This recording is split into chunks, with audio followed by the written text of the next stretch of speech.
Bienvenidos a nuestro proyecto audiovisual sobre la descolonización y neocolonialismo.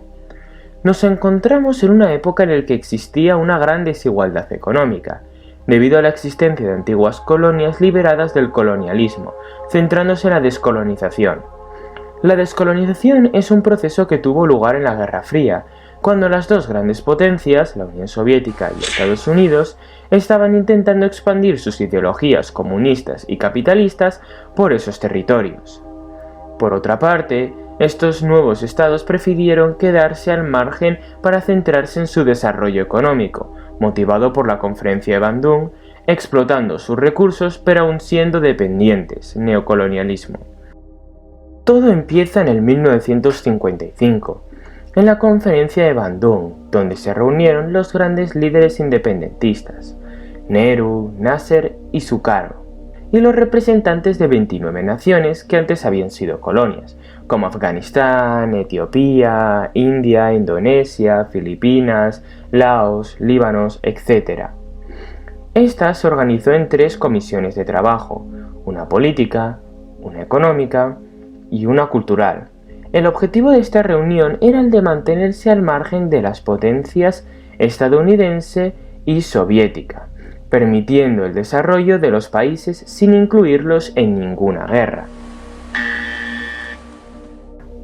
Debido a esto, se reafirmó el derecho independentista de los pueblos, la soberanía e igualdad de las naciones, la condena ante cualquier idea racista y el rechazo a la intervención extranjera en los asuntos internos de un Estado. Estos acuerdos expresaron en gran medida el neutralismo de los nuevos territorios, creando un nuevo concepto que se designaba a todos ellos, el Tercer Mundo. Este nuevo concepto era un paralelismo al término francés Tercer Estado, y fue creado por Alfred Sauvy para todos los países subdesarrollados que necesitaban mantenerse al margen de los dos grandes bloques, la Unión Soviética y Estados Unidos.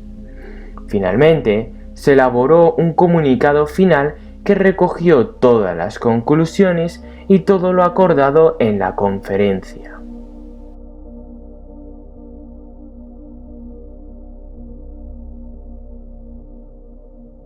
En esta conferencia se defendió la consistencia política, el desarme, la prohibición de armamento atómico y la ayuda a los países en pobreza. También se acordaron de una serie de derechos para seguir un guión en las relaciones internacionales del movimiento de países no alineados.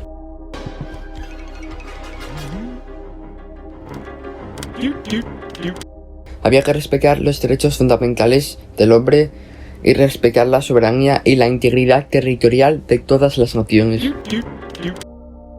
Había que reconocer la igualdad de todas las razas y de todas las naciones. Los países ajenos no podían inmiscuirse en los asuntos internos de otros países. Había que respetar el derecho a toda nación a defenderse por sí sola o en colaboración con otros estados. No se podía participar en acuerdos de defensa colectiva para favorecer los intereses particulares de una de las grandes potencias. No se podía ejercitar presión sobre otros países por parte de todo país.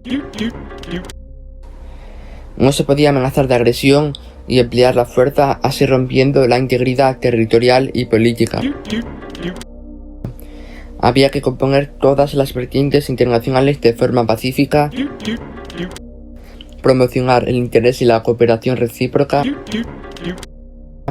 respetar la justicia y las obligaciones internacionales y hacer valer las creencias de las distintas culturas internacionales del movimiento. Más tarde, se estableció una alianza entre los estados neutralistas en la Conferencia de Belgrado, convocada en septiembre de 1961, 6 años después de su origen en la Conferencia de Bandung, llamada Movimiento de los Países No Alineados, que conformaban 25 países. El movimiento fue concebido para establecer sus propias posiciones independientes, reflejando sus intereses y condiciones como países militarmente débiles y económicamente subdesarrollados. Los objetivos primarios de los países no alineados se enfocaron en el apoyo de la autodeterminación, la oposición al apartheid, no contribuir en pactos militares, luchar contra el imperialismo y la democratización y desarrollo socioeconómico internacional.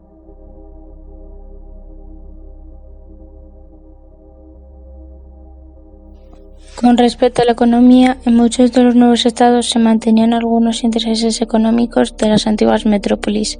Esto provocaba que la independencia política de los países colonizados no fuese acompañada por la independencia económica. Las viejas relaciones coloniales desde finales de la década de 1970 dieron paso a una nueva forma de dominio que respetaba la soberanía política de los estados y comportaba una gran dependencia económica de los más ricos, que lideraban la economía mundial. Esta nueva forma era el neocolonialismo, que intentaba que las metrópolis dominaran económica y políticamente a los países subdesarrollados.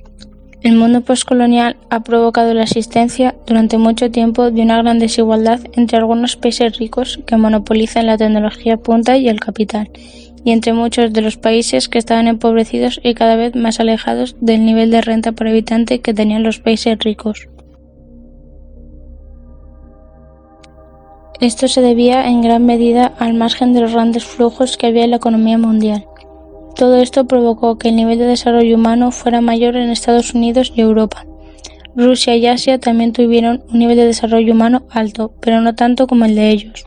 En cambio, África tuvo un nivel de desarrollo humano bastante bajo. En los países pobres, la mayoría de su población se dedica a las actividades agropecuarias, mientras que en los países ricos, las actividades de su población se concentran en los otros dos sectores.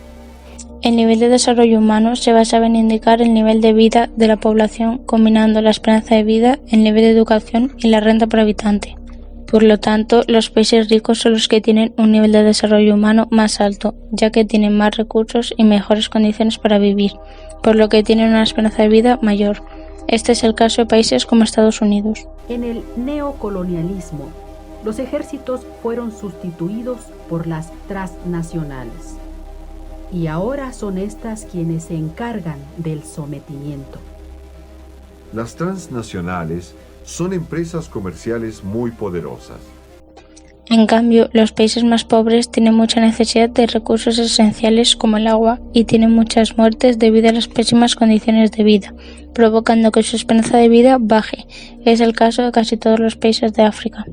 Apoyándose en el colonialismo, unos cuantos países europeos se adueñaron casi completamente de los continentes asiático, africano y americano.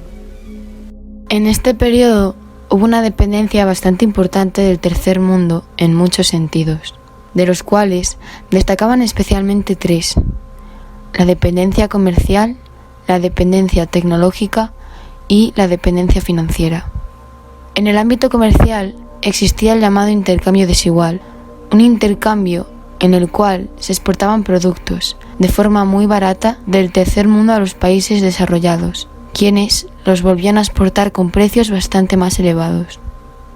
En el ámbito tecnológico, debido a que tenían que comprar la tecnología de los países modernos, ya que carecían de tecnología moderna y de los medios para poder conseguirla y obtenerla, se les obligaba a pagar en royalties, cuyo importe era mucho más elevado.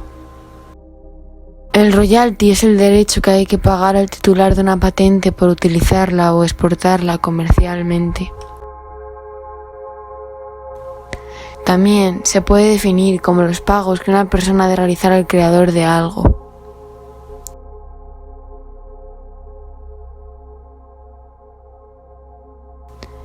Este derecho existe precisamente para que otras personas puedan hacer uso de ese contenido de ese creador en concreto, pero siempre pagando lo correspondido, los royalties.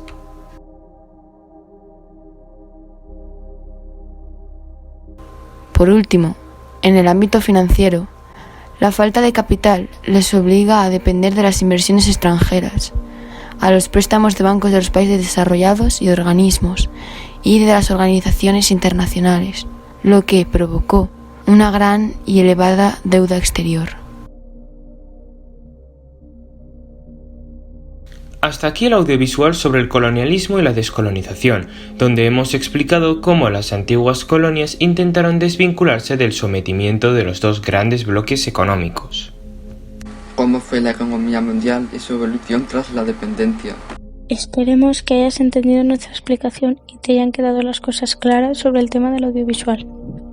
Este proyecto fue realizado por Pablo Torres, Félix Plaja, Lucía Sánchez y Claudia López.